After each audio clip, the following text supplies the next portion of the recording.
political parties, they're usually judged on what they want to do in the future. But if you're a sitting government, you're also judged on your track record, what you've done in the past, in this case, the past 6 years. So when you look at it from the fiscal point of view, budgets, reaction, the economic reaction to COVID, what do you see as the standouts, both positive and negative, on the federal government, the Liberal government's record?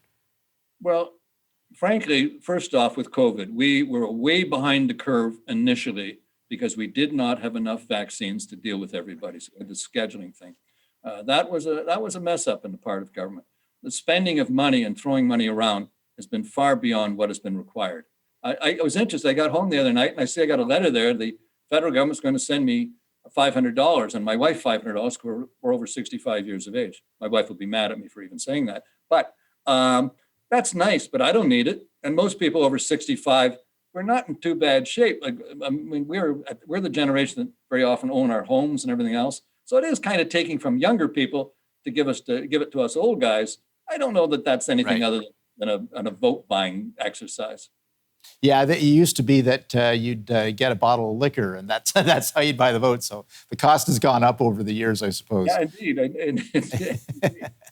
But I don't see it as anything other than vote buying. But Tony, I learned something in the last little while, and that is that political parties don't really develop their own platforms for running elections. They go to outside consultants who see what's going to give us the votes. What will win this election? Okay, let's do that. Right. So what you're really doing is developing policies just to get reelected versus the long-term good of the country.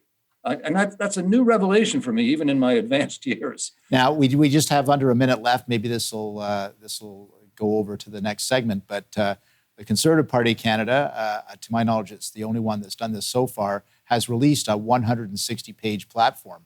I'm not putting your feet to the fire to say that you've read every single bit of it, but maybe there's a couple of things that have caught your attention. Anything that you want to talk about? One thing and one thing only.